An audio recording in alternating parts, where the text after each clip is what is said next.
कभी सोचा है कि इंस्टाग्राम का वो छोटा सा हरा वाला सर्कल हमारे दिमाग के साथ क्या कर रहा है? आज हम इसी रहस्य को समझने की कोशिश करेंगे कि कैसे एक प्राइवेट स्पेस जो असल में कनेक्शन बनाने के लिए है, एक बहुत ही कॉम्प्लेक्स साइकोलॉजिकल ट्रैप बन सकता है। इंस्टाग्राम का वो क्लोज फ्रेंड्स फीचर जिसके पीछे हम सब अपनी असली बिना फिल्टर वाली जिंदगी दिखाते हैं, आखिर उसके पीछे चल क्या रहा है? क्या ये सिर्फ दोस्तों के लिए एक सेफ जगह है या फिर इसमें कुछ और भी गहरा छिपा हुआ है?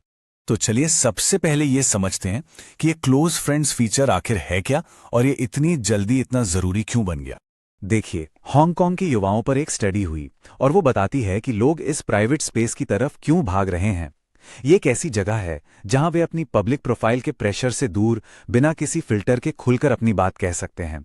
यहां वो अपनी परेशानियां और कमजोरियां शेयर करने से डरते नहीं हैं। लेकिन यही कहानी में एक बहुत दिलचस्प मोड़ आता है।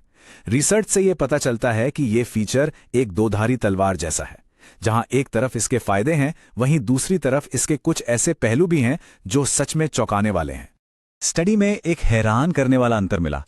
इस फीचर का अगर नॉर्मल इस्तेमाल हो तो लोग अपने दोस्तों से असल जिंदगी में मतलब ऑफलाइन मदद मांगने के लिए आगे आते हैं, जो कि बहुत अच्छी बात है ना।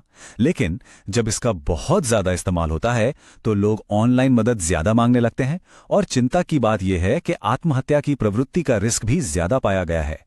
ये एक बहुत बड़ा विरोधाभास है नहीं? तो सवाल ये है कि इस विरोधाभास के पीछे की वजह क्या है? इसे समझने के लिए हमें साइकोलॉजी की एक बहुत ही बेसिक थ्योरी को देखना होगा, जिसे हम कह सकते हैं तुलना का खेल। इस अजीब से पैटर्न के पीछे असली मनोवैज्ञानिक वजह क्या हो सकती है? कोई ऐसा टूल जो मदद के लिए बना हो, वो हमें कभी-कभी और गहरे अंधेरे में कैसे धकेल सकता है? इसका जवाब मिलता है सामाजिक तुलना सिद्धांत या सोशल कंपैरिजन थ्योरी में।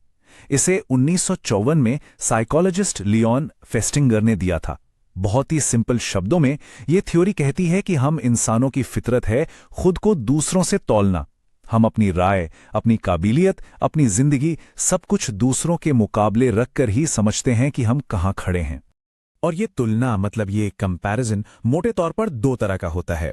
पहला है अपवर्ड कंपैरिजन, जब हम खुद को किसी ऐसे इंसान से कंपेयर करते हैं जिसे हम खुद से बेहतर मानते हैं। इससे हमें प्रेरणा मिल सकती है, लेकिन जलन और इंफीरियॉरिटी की भावना भी आ सकती है। और दूसरा है डाउनवर्ड कंपैरिजन, जब हम खुद की तुलना किसी ऐसे से करते हैं जो हमसे बुरी हालत में है। इससे हमारा सेल्फ एस्टीम बढ़ सकता है। तो चलिए अब इस सोशल कंपैरिजन वाली बात को सोशल मीडिया और हमारी मेंटल हेल्थ पर पड़ने वाले असर से जोड़कर देखते हैं कि यह समीकरण काम कैसे करता है। और ये सिर्फ कोई हवाई थ्योरी नहीं है। The international journal of Indian psychology में 2024 में छपी एक स्टडी ने इस तुलना के खेल के असली असर को नंबरों में मापा है। उन्होंने युवाओं में सोशल मीडिया के इस्तेमाल, सामाजिक तुलना और उनकी ओवरऑल वेलबींग के बीच के लिंक को देखा। तो स्टडी से जो पहला जरूरी नंबर सामने आया वो है 0.029923। अब ये नंबर सुनने में शायद छोटा लगे, लेकिन ये एक बहुत जरूरी पॉजिटिव लिंक दिखाता है। आसान भाषा में इसका मतलब है, जितना ज्यादा सोशल मीडिया का इस्तेमाल, उतना ही ज्यादा हम खुद को दूसरों से कंपेयर करते हैं।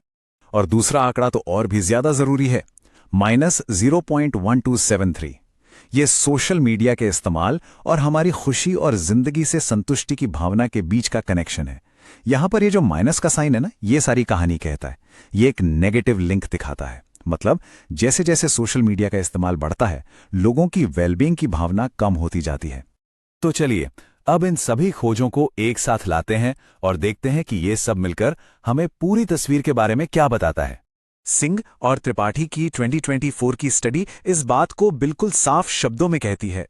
जब लोग सोशल मीडिया का अत्यधिक उपयोग या दुरुपयोग करते हैं तो उनका सामाजिक मनोवैज्ञानिक कल्याण प्रभावित होता है। एक तरह से यही पूरी बातचीत का निचोड़ है। तो इस पूरी चर्चा से जो मुख्य बातें समझ में आती हैं वो ये हैं, सोशल मीडिया सिर्फ एक टूल नहीं है, ये हमारी तुलना करने की आदत को और हवा देता है। क्लोज फ्रेंड्स जैसे प्राइवेट फीचर पब्लिक लाइफ के प्रेशर के जवाब में बने हैं, लेकिन ये प्राइवेट स्पेस भी अपनी अलग तरह की साइकोलॉजिकल परेशानियां पैदा करते हैं। और ये लिंक सीधा साधा नहीं है। ये टूल मदद मांगने के लिए तो बढ़ावा दे सकते हैं, लेकिन साथ ही रिस्क से भी जुड़े हैं। और ये सब हमें एक बहुत बड़े और जरूरी सवाल पर लाकर खड़ा कर देता है, हम ऐसे डिजिटल स्पेस कैसे बना सकते हैं जो हमें एक दूसरे से जोड़े तो सही, लेकिन लगातार तुलना करने की इस आग को हवा ना दें? ये एक ऐसा सवाल है जिसके बारे में हम सभी को सोचने की जरूरत है।